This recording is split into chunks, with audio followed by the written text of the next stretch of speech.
Hello students and welcome back to my channel that is Nikita biology tutorial. तो आज मैं discuss करने वाली हूँ नोट्स और इंटर नोट्स के बारे में कि नोट्स क्या होते हैं और इंटर नोट्स क्या होते हैं। So let us start our discussion without wasting the time. Okay, so say this is suppose I take you the example of ginger. So ginger के यहाँ पर कौन सी रूट्स थी? Adventitious roots. Okay, now there will be part which is known as the vegetative propagular structure. This is called your rhizome. और इस part में इतनी ज़्यादा कैपेसिटी होती है कि अगर ये सेपरेट होता है तो ये फिर से किसी न्यू इंडिविजुअल का निर्माण कर सकता है। Now here is also a part which contain a specific point which is called your notes. Okay, यहाँ से कोई न्यू चीज़ अराइज होने के चांसेस होते हैं क्योंकि इस पार्ट में ग्रोथ की कैपेसिटी ज़्यादा होती है कि जो भी चीज़ यहाँ से अराइज हो रही है, जो भी पार्ट अराइज हो रहा है वो अच्छी तरीके से ग्रो करेगा with the help of this specific point which is called your nodes. Now what is notes and inter notes? Let us discuss in brief. यदि इस पार्ट को हम निकालें तो कुछ इस तरीके से हमें दिखाई देगा। Okay, these are 4 points. Suppose यहाँ पे जो गांठें आपको दिख रही हैं, this is called your notes.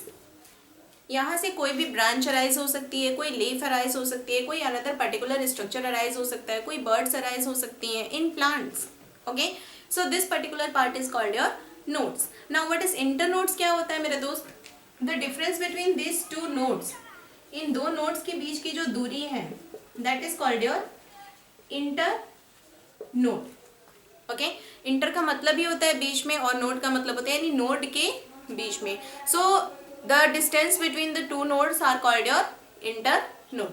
So I hope you clear this part, that is nodes and internodes, rhizomes and adventitious root. You already study in previous lecture. This is the example of ginger. Same यही चीज आपके rhizomes वाला जो भाग है ये पाया जाता है आपके बनाना में। Okay, now we talk about the one main difference between the sexual and asexual reproduction. क्या होता है? Here it is written that higher and lower organisms. मैंने आपको बताया था कि अगर asexual reproduction होगा तो वो किस प्रकार के organisms में होगा? Lower organisms में। Okay, lower organisms में हम बात करेंगे तो there will be plant के बहुत सारे division हैं, algae हैं, bryo हैं, pteridophytes हैं, gymnosperm हैं और angiosperm हैं। तो आप मुझे बताओ इसमें से सबसे वेल डेवलप्ड जो है वो कौन सा है? So that is your angiosperm. So ये सबसे well developed है, then majority it have to be reproduced sexually. लेकिन जो बाकी आपके हैं they are reproducing asexually. Okay? ये asexual reproduction करते हैं but in which condition? जैसे algae हो गया, bryophyte हो गया, pteridophyte हो गया और gymnosperm हो गया, ये asexually reproduction करेंगे लेकिन सिर्फ फेवरेबल कंडीशन में ही करेंगे। Okay, they reproduce asexually this all parts during the time of which condition? Favourable condition. लेकिन जैसे ही अनफेवरेबल कंडीशन होगी तो ये क्या करेंगे? किसके माध्यम से रिप्रोडक्शन करेंगे? Sexually. During the time of unfavourable condition they reproduce sexually. So this is the major difference between asexual and sexual reproduction. क्या डिफरेंस है कि जो लोअर ऑर्गेनिजम्स हैं वो 2 प्रकार के रिप्रोडक्शन मेथड को फॉलो कर रहे हैं, that is asexual and sexual. जबकि हायर लेवल ऑफ ऑर्गेनिजम्स जो होंगे जैसे कि एंजियोस्पर्म है हमारा, तो ये मेजॉरिटी में किसको फॉलो करता है? Sexual reproduction. यदि हम खुद की बात करें तो हम भी किस तरीके से रिप्रोड्यूस हो सकते हैं? That is sexual reproduction. Okay, जैसे मैं एग्जांपल दे रही हूँ, अगर मैं अपना एक हाथ काट दूं और जमीन में गाड़ दूं और कहूँ कि फिर से किसी न्यू निकिता पांडे का निर्माण हो जाएगा, सो this is not correct and don't try to do this. Okay, so this is the example. जितने भी हायर लेवल ऑफ ऑर्गेनिजम्स होते हैं वो किस तरीके से रिप्रोड्यूस करते हैं? सेक्सुअली। लेकिन जितने लोअर लेवल ऑफ ऑर्गेनिजम्स होते हैं वो फेवरेबल कंडीशन में एसेक्सुअल रिप्रोडक्शन करते हैं लेकिन अनफेवरेबल कंडीशन में वो रिप्रोड्यूस करते हैं sexually. Okay, now sexual reproduction जो होता है इसमें वेरिएशन होता है। Variation you know very well, that is differences.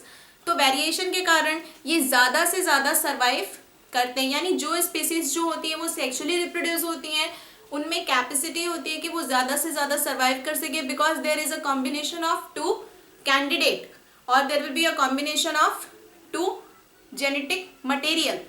Recombination होता है, क्रॉसिंग ओवर होता है, तो इसके कारण वो काफ़ी लंबे समय तक सर्वाइव करते हैं। जबकि एसेक्सुअल रिप्रोडक्शन में क्या होता है कि बिल्कुल एग्जैक्ट कॉपी होने के कारण उनके सर्वाइवल चांसेस कम हो जाते हैं, because there will be no variation, there will be no recombination.